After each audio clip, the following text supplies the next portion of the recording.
நம்ம இன்னைக்கு பார்க்கக்கூடிய ஒரு வீடியோ பதிவு பாத்தீங்கன்னா, ஒரு மாடு பால் கறக்கிறதுக்கு எவ்வளவு நேரம் ஆகும் சார்?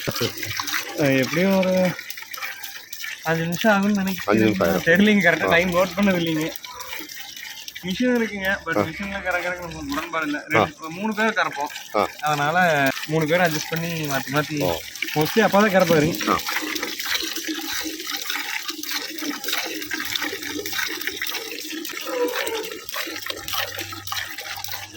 ஐடி பணியில வந்து பணி புரிஞ்சுக்கிட்டே மாட்டு பணியும் ஆரம்பிச்சு அதுல ஒரு சக்சஸ்ஃபுல் மேனா வந்து என்ன தீவனங்கம்மா? கோதுமை. ஒருத்தர் வந்து திகழ்ந்துட்டு இருக்காரு, அவரை வந்து நம்ம சந்திக்கிறோம். இந்த வீடியோ ஸ்கிப் பண்ணிடாதீங்க. அவர் வந்து எப்படி வந்து ஐடி பணியும் புரிஞ்சுக்கிட்டு இந்த ஒரு மாட்டு பணியும் ஆரம்பிச்சாரு அப்படிங்கிற ஒரு தகவல் வந்து நமக்கு எடுத்து வச்சுக்கலாம். சார் வணக்கம் சார். வணக்கம் சார், உங்க பேரு, உங்களை பற்றி ஒரு அறிமுகம். என் பேரு நவீன். இங்க அன்னூர்ல இருந்து 4 கிலோமீட்டர் மங்காபாளையம் ஒரு கிராமம், அங்க இருக்கேன். ஐடில இருக்கேன். 8 வருஷம் எக்ஸ்பீரியன்ஸ் ஆச்சு. கொரோனா டைம்ல சென்னையில இருந்து இங்க வந்தது, ஒர்க் ஃப்ரம் ஹோம்ல இருக்கேன். அப்புறம் இப்போ ஹைபிரிட் ஒர்க் ஃப்ரம் ஹோம்ல இருக்கேன். வியாபாரம் பண்ணிட்டு இருக்கோம், வேலைக்கும் போயிட்டு இருக்கிறேங்க. சரி, இப்போ ஐடில பணி புரிஞ்சுட்டு இருக்கீங்கும் போது சரிங்க, அதுக்கே வந்து டைமும் ஸ்பெண்ட் பண்ற மாதிரி இருக்கும். நமக்கு வந்து அதை சார்ந்து நீங்க வந்து அதுக்கடுத்து நம்ம மாட்டு பண்ணை ஆரம்பிக்கணுங்கிற அந்த ஒரு ஐடியா வந்து எப்படி ஆனா தோணுச்சு? பண்ணை ஆரம்பிக்கிறதுக்கு நம்மளுக்கு சம்மந்தம் இல்லைங்க. அது ஆல்ரெடி மாடு இருந்துட்டு இருந்தது. சரி, நம்ம வியாபாரம் பண்ணணும் அப்படின்ட்டு நாங்க ஒரு மாடு வித்தோம் ஒரு வியாபாரிக்கு. அவங்க கிட்ட நாங்க வேற மாடு வாங்குறதுக்கு போனோம். அப்புறம் ரொம்ப அதிகமா சொன்னாங்க. சரி, இது நம்ம பண்ண என்ன அப்படின்ட்டு ஆரம்பிச்சதுதாங்க. அப்பாங்க முன்ன மாடு வாங்கிட்டு இருந்தாங்க, அவர்கிட்ட போனோம். கைகாட்டியில சிவசாமி அப்படிங்கிறவர்கிட்ட. அப்புறம் அவர் ஒரு மாடு கொடுத்தாரு. அப்புறம் அப்படியே இங்க ரோட்டு மேல இருந்தங்காட்டி வந்தாங்க, கேட்டேன். அப்புறம் அவரு இப்படி வந்தா கூடுறா, இப்படி வந்தா பண்ணு அப்படின்னாரு. அப்புறம் அவருதான் அவளுக்கு ஃபுல்லா சப்போர்ட் பண்ணாருங்க ஆரம்ப காலத்துல. அப்புறம் இங்க புகழூர் மண்டிக்கழிவுத்தூர்ல சிவகுமார்ன்ற ஒருத்தர் இருக்கிறாரு. அவங்க 2 பேரும் நம்மளுக்கு சப்போர்ட்டா இருந்தாங்க. அப்புறம் அப்படியே அவங்க மூலியமா அப்படியே வியாபாரம் பண்றதுக்கு ஆரம்பிச்சோம். எவ்வளவு ஆண்டுகள் ஆச்சுங்க? 3 வருஷம் ஆச்சுங்க வியாபாரம் பண்றதுக்கு ஆரம்பிச்சோம். ஓகே, வியாபாரமும் நீங்க பண்ணிட்டு இருக்கீங்க, அதே சமயம் ஃபார்ம் மூலமா நீங்க வந்து பாலும் நீங்க கறந்து சேலும் பண்ணிட்டு ஆமாங்க, ஆமாங்க. நம்ம கிட்ட இருக்கக்கூடிய இன வகைகள் நம்ம கிட்ட ஹெச்எஃப் இருக்குங்க, ஜெர்சி இருக்கு, ஆ. அப்புறம் நாட்டு கிராஸ் இருக்கு, சிந்து பீட் இருக்கு, கலப்பின மாடுகள் இருக்கு. இப்ப படித்த இளைஞரா இருக்கிறதுனால உங்ககிட்ட இந்த கேள்வி கேட்கிறேன். நீங்க ஐடில ஒர்க் பண்ணிட்டு இருக்கறனால எல்லாருமே வந்து விவசாயத்தை விட்டுட்டு நம்ம மேல் நோக்கி நம்ம வந்து யோசிக்கு தான் நம்ம ஒர்க் பண்ணிட்டு இருக்கோம். ஆமாங்க. சோ இந்தியாவை வந்து வளர்த்து விடணுங்கிற அந்த ஒரு எண்ணம் வந்து எல்லாத்துக்குமே வர்றது இல்ல. உங்களுக்கு வந்து கண்டிப்பா அது வராது. ஏன்னா இப்போ நம்ம அங்க வேலைக்கு போனா இப்ப போட்டாட்டா 20,000 வாங்கினாலும் சரி, 50,000 வாங்கினாலும் சரி, மாச கடைசியில் காசு வந்துருங்க. இது அப்படி கிடையாதுங்க. பாருங்க, இந்த மாட்டுக்கு இப்ப உடம்பு சரியில்லை, இது 5 ஜோடி கறக்குங்க, இப்போ கறவை இல்ல, கணக்கு பார்த்தா அந்த மாட்டுனால இப்போ 500 ரூபா நட்டோம். நம்ம எண்ட் ஆஃப் தி மந்த் நம்மளுக்கு மாசமான 10,000 வரும் அப்படிங்கிற கணக்கு நம்ம சொல்ல முடியாது. அதனால இப்ப நிறைய பேர் ரிஸ்க் எடுக்கிறதுக்கு விரும்புறது இல்ல. அதனால ஆனா ஒரு சில பேர் சக்சஸ்ஃபுல்லாவும் இதுல இருக்காங்களா சார்? அதாவது ஒரு 50 100 மாடுகள் வளர்த்து ஒரு ஐயாவை நீங்க பாத்திருப்பீங்கன்னு நினைக்கிறேன். பாத்துங்க. ஐயா அது அவரு வந்து பாத்தீங்கன்னா ஒரு 100 மாடுகள் வச்சு 120 மாடுகள் ஒரு நாளைக்கு கிட்டத்தட்ட 1300 லிட்டர் வந்து பால் வந்து விற்பனைக்கு கொடுக்குறாரு. பால்காரங்க வந்து கொடுக்கும்போது அந்த வீடு வீடுகளுக்கு விற்பனைக்கு கொடுக்கும்போது அது ரேட் வந்து ஒரு 50 55 ரூபாய் வரைக்கும் விற்பனை எடுக்கிறாங்க சார். அதுல லாபம் அதுல லாபம் இருக்குங்க. அதே சமயம் ரொம்பவே ரிஸ்க் மதிங்க. இப்ப நம்ம இது போனோம்னா 40 ரூபா சொசைட்டி கொண்டு போய் 10 1/2 மணி நேரம் கறக்குறோம், 10 நிமிஷம் கொண்டு போய் ஊத்திட்டு வந்துடலாம். அது மழையானாலும் வெயிலானாலும் போய் வீடு வீடு பூத்தோனே எல்லாம் பண்ணுவாங்க. அது அவங்களுக்கு அந்த கூலி கம்மி தாங்க. இப்ப லிட்டருக்கு இப்ப அவங்க 50 ரூபாய்க்கு ஊத்துனாங்கனாலும் அந்த 10 ரூபாங்கிறது கண்டிப்பா அவங்களுக்கு கட்டுப்படி ஆகாது. ஏதோ அவங்களுக்குன்னு ஒரு பொழப்பு அப்படிதான் பண்ண முடியும். அப்புறம் இன்னொன்னு, எல்லாத்துக்கும் அமைஞ்சு வரணும். மாடு எல்லாத்துக்குமே அமையாது. இந்த தொழில் இவங்களுக்கு தான் அப்படிங்கிற மாதிரி இருக்கும் இல்லைங்க. அது செட் ஆகி வந்தா இது நல்ல தொழில் தான். ஒரு மாட்டுக்கு ஆவரேஜ் இப்ப 20 மாடு வச்சுக்கிறோம்னா ஒரு 3000 4000 ஈஸியா சம்பாதிக்கலாம், நல்லா அமைஞ்சு வந்தா. உங்களுடைய வயது சார்? 28 ஆகுதுங்க. 28. அதாவது ரொம்ப யங் ஏஜ்லயே இந்த மாதிரி ஒரு ஃபார்ம் வந்து ஸ்டார்ட் பண்ணிருக்கீங்க. இல்லைங்க, நம்மளுக்கு சின்ன வயசுல இருந்து ஆர்வம் அதிகங்க. படிப்பு இதெல்லாம் வந்து செகண்ட் தான். அதை எப்படியே ஆண்டவன் கொண்டு போய் எங்க சிக்க வச்சு உட்கார வச்சுக்கிற அப்படின்னு. என்ன படிச்சிருக்கீங்க சார்? ஆனா எம்பிஏ முடிச்சிருக்கேன். அதுல பணிபுரியறதுக்கு உங்களுக்கு நல்லா இருக்கா, இங்க வேலை செய்யறது நல்லா இருக்கா?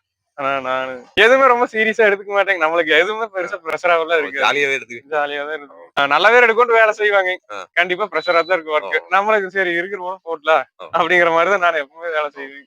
சரி, இந்த ஃபார்ம் இருக்குல்ல சார், இந்த ஃபார்ம்ல வந்து இப்ப மாடுகளை வந்து நீங்க ஒரு செட் மாதிரி நீங்க போட்டிருக்கீங்க. இந்த செட்டுக்கு வந்து நீங்க எவ்வளவு பராமரிப்புக்கு எவ்வளவு செலவாச்சு, எப்படிங்க? ஆனா இந்த ஷெட்டுக்கு பாத்தீங்கன்னா 95,000 ஆச்சுங்க. 50க்கு 22 மேல் டாப்புக்கு மட்டும். அப்புறம் கீழே காரை ஓடுறதுக்கு ஒரு 1.1 இருக்குங்க. மொத்தமா ஒரு 2.5 லட்சம் ரூபாய்க்கு பக்கமா ஷெட்டுக்கு செலவாயிக்குது. மாடுகள் வந்து நம்ம அன்னூர் சைடுல வந்து விற்பனைக்கெல்லாம் இருக்குங்களா, எப்படி? கண்டிப்பா இருக்கு. எங்க இருக்குங்க சார்? நம்ம கிட்டே இருக்குதுங்க. உங்ககிட்டயே நீங்க கேட்டுக்கலாம். ஓகே. இப்ப மாடுகளுக்கு என்ன ரேட்டுக்கு நீங்க குடுக்குறீங்க? ஆனா 20,000த்துல இருந்து 1,20,00,000 ரூபாய்க்கு மேலயுமே மாடு இருக்குது. இருக்குது குடுத்துட்டு ஓ! இருக்காங்க. எப்படிங்க நீங்க வேற பக்கம் நீங்க கைமாத்தி விடுறீங்களா? எப்படி? ஆமாங்க. நாங்க ஊர்க்காட்டுல சுத்தி வாங்குறது, அப்புறம் யாராச்சும் இங்க கேட்டாலும் குடுக்குறது, அப்புறம் ஆ. ஈரோடு கொண்டு போவாங்க. ஓ! நீங்களே வியாபாரியா இருக்கறனால அங்கேயே வந்து வாங்குறவங்க வாங்கிக்குவாங்க அப்படி. ஈரோடு சந்தைக்கு ஆ, கருங்கல்பாளைய சந்தை நீங்க ஆ, கேள்விப்பட்டிருப்பீங்கன்னு ஆ, நெனைக்கிறேன். அங்கேயும் போவாங்க. ஆ. அப்புறம் இங்க லோக்கல்லயும் குடுப்பேங்க. ஓ! எப்படி சார் இந்த ஒரு தொழில வந்து இப்ப இருக்கக்கூடிய இளைஞர்கள் வந்து செய்யலாமா எப்படி? உங்களுடைய பார்வையில? ஆனா கொஞ்சம் கஷ்டம் தாங்கண்ணா. ஆ, ரிஸ்க் அதிகம் தாங்க. ஆ, இப்போ பால் பண்ணைன்னா அது பிரச்சனை இல்லைங்க. ஆ, இப்ப கடைசிக்கு ஒரு மாட்டுக்கு ரூ. 100 வருதுன்னா, ஆ, அந்த ரூ. 100 ஸ்டேபிளா வந்துட்டு இருக்குங்க. எதுவும் பண்ணலைங்க. ஆ, வியாபாரங்கிறது அப்படி கிடையாதுங்க. ஆ, இந்த வாரம் சந்தையில மார்க்கெட் நல்லா விக்குங்க. ஆ. நாங்க அதே சந்தோஷத்துல வந்து இங்க மாடு வாங்குவோம். ம். அடுத்த வாரம் சுத்தமா விக்காது. ஆ, கை காசு போகுங்க. ஆ. அதனால புதுசா வந்து பண்றவங்கிறது ரொம்ப ரொம்ப இது ரிஸ்க் அதிகங்க. ரிஸ்க் தான். ஆனா சக்சஸ்ஃபுல்லா கொண்டு வரணும்னா ரொம்ப ஹார்ட் ஒர்க் பண்ணணும் இல்லைங்களா சார்? கண்டிப்பா புதுசா வந்து பண்ண முடியாது. பண்ண முடியாது. அனுபவம் இருந்தா தான் இதுல இறங்க முடியும். ஆமாங்க. இல்லைன்னா அனுபவசாலி யாராச்சும் வேணுங்க. ஆ, கூட வேணுங்க. ஓ, புதுசா வந்து நீங்க ஆ, பண்ணோம்னா அது ஓ. 200% ஜெயிக்க முடியாதுங்க. ஜெயிக்கணும். வியாபாரத்துல ஜெயிக்க முடியாது. ஆ, நீங்க கறந்து ஊத்திக்கலாங்க. அது 4 வீடியோ பார்த்து ஒரு மாசம் நம்ம வேணும்னா பண்ணைக்கு வேலைக்கு போனோம்னா, ஏதோ ஒரு பக்கம் நம்ம கத்துக்கிட்டு வந்து கூட அதை பண்ணிக்கலாங்க. ஆ. வியாபாரங்கிறது புதுசா வந்தா கண்டிப்பா ஜெயிக்க முடியாதுங்க. ஓ. எவ்வளவு மாடுகள் இருக்குங்க சார்? ஆனா இப்போ ஒரு 20 மாடு இருக்குங்கண்ணா. 20 மாடு. இதுல என்ன மாடுகள்? ஆனா சிந்து பீட் இருக்குதுங்க. நாட்டு கிராஸ் இருக்குதுங்க. ஜெர்சி இருக்குதுங்க. ஆ, ஜெர்சி கிராஸ் ஆ. எல்லாம் இருக்கு. ஓ. அப்படியே உங்க ஃபார்ம பார்க்கலாங்களா? ஆனா பாக்கலாங்க. இது பாத்தீங்கன்னா ஹெச்எஃப்ங்கண்ணா. ஹெச்எப்ங்களா? ஆமாங்க. ஓகே. ஒரு நாளைக்கு ஒரு 22 படி, 23 படி கறக்குங்க. ஓ! ரேட் வைஸ்லாம் பாத்தீங்கன்னா, இது ரூ. 1 பக்கமா குடுக்கணுங்க. ரூ. 1. ஆமாங்க, ஆமாங்க. அடுத்தது பாத்தீங்கன்னா,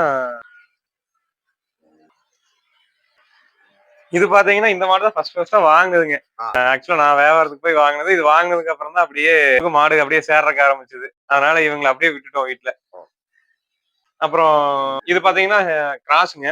ஆ, இதுவும் ஒரு நாளைக்கு ஒரு 5 படி நல்லா கறக்குங்க. அப்புறம் இது ஹெச்எஃப்ங்க. இது ஒரு 6 மாசம் சினையாயிருச்சுங்க. இப்ப பால் ஒரு 3 படி தான் வருதுங்க. ஓ. இது ஜெர்சி கிராஸிங். இது நான் போட்ட அளவு கறக்குதுங்க. அதாவது ஜெர்சி மாடு அளவா இருக்குது, கறக்காது அப்படின்னு. இதுவும் 5 படிக்கு பக்கமா நல்லாவே கறந்து கொடுக்குதுங்க. இது ஹெச்எஃப்ங்க. ஆ. இது ஜெர்சி கிராசிங். இது எல்லாமே இப்ப இளங்கறவைங்க வைங்களேன். இப்ப கண்ணு போட்டிருக்கு. இது ஜெர்சி கிராஸுங்க. ஆ. இது பாத்தீங்கன்னா போடிங்க, செவல சட்டை மாடுங்க. இதுவும் நல்லா ஓரளவு கறக்குங்க. ஒரு ஹெச்எஃப்ங்க. ஒரு 20, 22 படி நல்லா டெய்லி கறக்குங்க. அப்புறம் அந்த நாட்டு கிராஸ் மாடு இதுதாங்க. போதும் ப்ரோ. இது பார்த்தா பாலே வராத மாதிரி இருக்குங்க. ஆனா இதுவும் 12 வடியில இருந்து 14 வடி நல்லா கறந்து கொடுக்குது. ஃபேட் எஸ்என்எஃப்பும் நல்லா இருக்கு.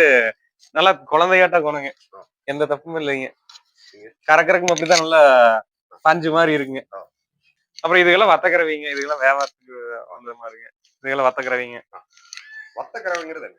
ஆனா வத்தக்கறவைன்னா இப்போ கண்ணு போட்டோம்னா பாத்தீங்கன்னா இளங்கறவைன்னு சொல்லுவோம். ஆ, அப்புறம் ஒரு 5, 6 மாசம் ஆச்சுன்னா பால் கொஞ்சம் கம்மியா வந்ததுன்னா அது வத்தக்கறவை மாடு அப்படின்னு சொல்லுவாங்க. ஓ, வத்தக்கண்ணு மாடு, வத்தக்கறவை மாடுன்னு சொல்லுவாங்க. ஓ, இது வாங்குச்சுங்க கண்ணுக்குட்டி. ஆ, இது வீட்டுக்கு வளர்த்துறதுக்கு வாங்குச்சுங்க. ஓ, ஹெச்எஃப் கண்ணுங்க. பிரீடுங்க. அப்புறம் இது பாத்தீங்கன்னா காலக்கண்ணுங்க. ஆ, இப்பதான் வாங்கிட்டு வந்துச்சுங்க. ஆ. சரி இது வளர்த்தி காலை பண்ணலான்னு ஒரு ஆசை. ஆ, எங்க ஷெட்டுக்கே பாத்தீங்கன்னா இவரு ஒருத்தர் தான் பெரிய காலை. பெரிய கால. ரொம்ப சின்னதா இருக்காரு. இவருதான். இவருதான் பெரியவருங்க. ஓகே. சரிங்க. அப்புறம் பாத்தீங்கன்னா எருமை இருக்குங்க அங்க. பாத்துடலாங்களா? பாக்கலாங்க. அங்க கட்டிக்குதுங்க. ஆ, இது பாத்தீங்கன்னா ஹெச்எஃப் கிராஸுங்க. ஆ, இதுவும் நல்லா கறக்குங்க. ஒரு 20 படியெல்லாம் நல்லா ஆ. மாடு கறக்குங்க. 20 படி கறக்கும். ஆமாங்க. 20க்கு மேலதான் வருங்க. ஆ. அது போக நீங்க தனியாவும் மாடு கட்டியிருக்கீங்க இல்லைங்களா? ஆனா ஆமாங்க. அதெல்லாம் வியாபாரத்துக்கு ஓ, தனியா கட்டி. தனியா கட்டியிருக்கீங்க. ஆமாங்க. கோழிகளும் வளர்த்துட்டு இருக்கீங்க. ஆனா கோழி வளர்த்திட்டு இருக்குதுங்கண்ணா. ஃபர்ஸ்ட்ல இருந்து கோழி தான் பண்ணிட்டு இருந்தீங்க. அப்புறம் இப்போ ஒரு 4 வருஷமா தான் மாடு பண்ணிட்டு இருக்குதுங்க. கோழிகளும் நிறைய வளர்த்திட்டு இருக்குது. கோழி யாராச்சும் கேட்டாலும் சண்டை ரக கோழி கேட்டாலும் சரி, கறி கேட்டாலும் சரி குடுத்துருவீங்க. பண்ணி கொடுக்கலாங்க. மாட்டு சாணத்தையெல்லாம் இங்க தான் போட்டுக்கிறீங்களா? ஆமாங்கண்ணா. இங்க போட்டுருவோங்க. அப்புறம் நம்ம தோட்டத்துக்குமே போடுவோங்க. அப்புறம் யாராச்சும் கேட்டாங்கனாலும் லோடு ஆ, 3000 3200 அது ஆ. ஆளை போல குடுத்துருவீங்க. கொடுப்பேங்க. இப்ப எருமை மாடு ஒண்ணுதான் வச்சிருக்கீங்க. எருமை மாடு ஒண்ணுங்க. அது வீட்டுக்குங்க. அது பாப்பாளுக்கு. ஓ, பாலுக்கு. ஆமாங்க. வீட்டு பாலுக்கு மட்டும். அது நான் இதுக்கு முன்னாடி இது முறா ஒண்ணு வச்சிருந்தேங்க. ஆ, அதனோட குவாலிட்டி இதனோட குவாலிட்டி நாட்டு எருமையோட குவாலிட்டி வந்து அது வரது இல்லைங்க. வர்றதில்ல. ஓ, அதனால நாட்டு எருமை இப்பதான் சுத்தி ஆ, தேடி பிடிச்சு வாங்குச்சுங்க. ஓ. பெருசாவெல்லாம் பால் வராதுங்க. ஒரு நாளைக்கு மொத்தமாவே ஒரு 6 படி தான் வருங்க. அவ்வளவுதான் வரும். அவ்வளவுதான் வருங்க. இப்ப எருமை மாடே அதிகமா இல்லைங்க. ஆனா ஆமாங்க. எருமை மாடே அதிகமா இல்லைங்க. இப்ப எருமை யாரும் வளர்த்துறதுக்கு இப்ப 6 படி பால் கறந்தாலும் இது ஹோட்டலுக்கு ஒரு 100 ரூபாய்க்கு வாங்குறாங்க. ஆ, ஆனா கமர்ஷியலா பண்ண முடியறது இல்லைங்க இது. நம்ம முடியறது இல்ல. இது பாவம். ஏன்னா பால் கம்மியா கறக்கிறது ஆமாங்க. கொஞ்சம் சிரமமா கொஞ்சம் இருக்கு. சிரமமா இருக்குதுங்க. செலவுக்கு அதிகமாகுது. ஆமாங்க. இது வெயிட்டுக்கு வேணும் அப்டின்ட்டு அ, வச்சுக்குதுங்க. வாங்கிக்குது. ஓ, இது வத்துறப்ப இன்னொன்னு வாங்கிக்குவோங்க. அ, அப்புறம் இதை குடுத்துருவோம். ஓ, ஒரு எருமைக்கு மேல வீட்ல இருக்காது. இருக்காது. அப்புறம் அதுபோக 2 எருமை கோணம் இருக்கு. அது பக்ரீத்துக்கு மேய்ச்சிட்டு தோட்டத்துல இருக்குது. ஓ. இப்போ நான் இந்த விவசாயங்கிறது வந்து பாத்தீங்கன்னா, இப்ப இருக்கக்கூடிய தலைமுறைகள் யாரும் பண்ணாதனால, சரிங்க. எதிர்வரும் நாட்களில் இந்த விவசாயம் அழியக்கூடிய நிலைமையில இருக்கு. அது உங்களுக்கே தெரியும். ஆனா அழியக்கூடிய நிலைமைன்னு சொல்ல முடியாதுங்கண்ணா. ஆ, ஏன்னா இப்ப பாத்தீங்கன்னா, நேந்திரம் பழம் எடுத்துட்டீங்கன்னா 10 கிலோக்கு மேல வராது. ஆ, இப்ப 30 கிலோ, 40 கிலோ வரைக்கும் சாதாரணமா கொண்டு வராங்க. ஆ, அப்போ ஒரு வாழை வச்ச இடத்துல அன்னைக்கு 4 வாழை வச்சா தான் இந்த ஒரு வாழையோட ஈல்டு வர முடியுங்க. அதனால அரிசியும் அப்படித்தாங்க. ஆ, குறிப்பிட்ட ஏக்கரால 10 கிலோ வரும்னா, இன்னைக்கு 30 கிலோ எடுக்கிற அளவுக்கு டெக்னாலஜி வந்துருச்சுங்க. ஆ, அதனால அழியாது. ஆ, பண்ணக்கூடிய ஆட்கள் கம்மியாயிருவாங்க. ஓ, அழியறதுக்கான சூழ்நிலை எல்லாம் வராது. ஓ, எப்படி இருந்தாலும் அது மாறும். மாறும். டிராக்டர் ஓட்டுவீங்களா சார் நீங்க? ஆனா டிராக்டர் நான் ஓட்டுவேங்க. ஆனா ஆ, உழவுக்கு பெருசா போமாட்டேங்க. அப்பா போமாட்டீங்க. தான் போவாரு. ஓ, நமக்கும் அதுக்குமே டைம் சம்மந்தம். இருக்காதுங்கண்ணா. வேலைக்கு போயிட்டு இருக்கு. ஆ, அப்புறம் போயிட்டு வந்துட்டும் பண்ண முடியறது ஓ. இல்லைங்க. கோழிய வந்து நீங்க தனியா வளர்த்துறீங்க. கோழி இங்க வளர்த்துறதெல்லாம் கம்மிங்கண்ணா. இங்க இது இருக்கிறது சும்மா வீட்டுக்கு ஆ, தேவைக்கு மட்டும் வளர்த்துதுங்க. கட்டு சேவல் தனியா வளர்த்துறீங்க. ஆமாங்க, ஆமாங்க. பொள்ளாச்சி போய் எடுப்பேங்க. ஆ, அப்புறம் சந்தைக்கு போய் வாங்குவோம். ஓ, அப்புறம் ஊர்க்காட்டுலயும் வாங்குவோங்க. ஓ. கட்டு சேவலு.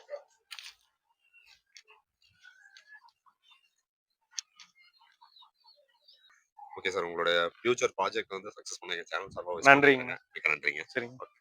நம்ம இன்னைக்கு வந்து பாத்தீங்கன்னா, ஒரு ஐடி பணியும் செஞ்சுகிட்டு, தன்னுடைய மாட்டு பண்ணையும் வந்து கவனிச்சுட்டு இருக்காரு.